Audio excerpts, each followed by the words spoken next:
mieści się. Tyle zła. Tak, Grzesiu, dziwny jest ten świat.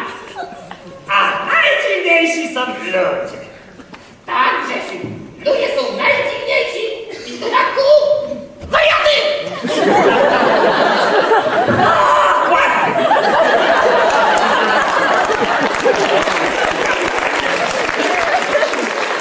Dokładnie wczoraj przeżyłem taką zwariowaną historię.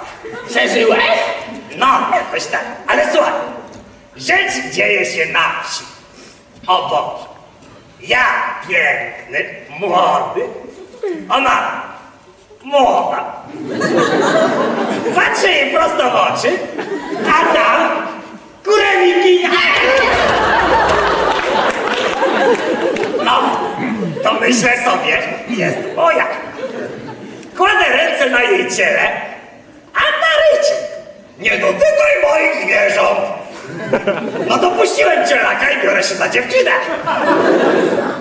I kiedy wszystko szło dobrze, w samym środku tego, no, jakby to elegancko ująć. Dupaka! O. I w samym środku tej, no. Dupaki? Tak. Ona mi mówi. Mam tego dość, to obrzydliwe i chore. Seks dla niej jest obrzydliwy i chory? A to ci dopiero wariatka! Dopiero wtedy zobaczyłem, jaka to wariatka. No i co? No i nic. Wstałem, wydarłem z twarzy fekalia i wyszedłem. Są na tym świecie wariatki, jakie się filologom nie śniły. Ja tam się nigdy nie ożenię. Tutaj też tego nie. Bo wiesz, jak to zakochane kobiety. Najpierw buziaczki, misiaczki, całoski, a później rodzi ci w bólach małego Edypa. Ten żart był przemitologizowany. Stańcie na więcej, Grzesiu. Czy to nie ciebie nazywają mistrzem chamskiej riposty? Ale sam tego chciałeś. Wiesz, jak to zakochane kobiety. Najpierw buziaczki, misiaczki, całuski, a później tylko proszą. Pierdnij mi na twarz, pierdnij mi na twarz. O! Gąsienica.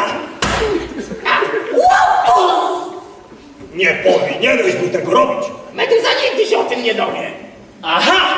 Mam cię, ty szwajcarski rozdeptywaczu! Co ty nas rozdeptałeś? Gąsieniczkę! Zgasiłem tylko pyta.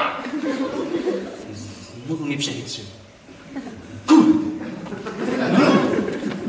Ale głupi ten meduza. A ja rozdeptałem kolejny podłużny przedmiot.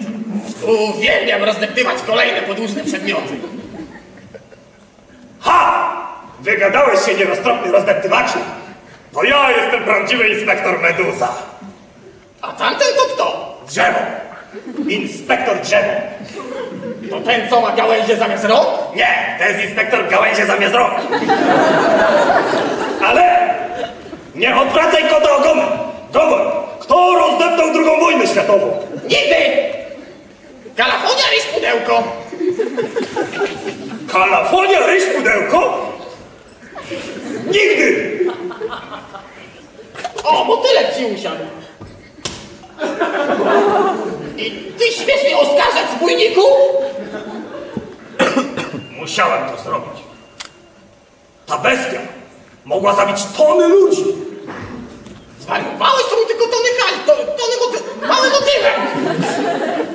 Widać, że nie czytasz chaotycznych książek.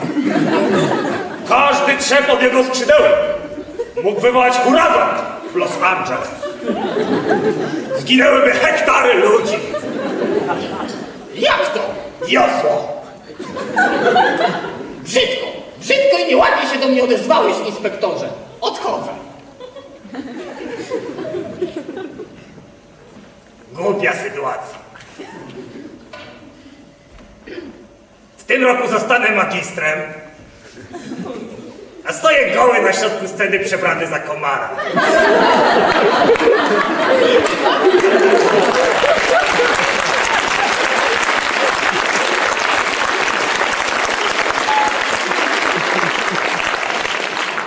Dobrze, że mam dupę.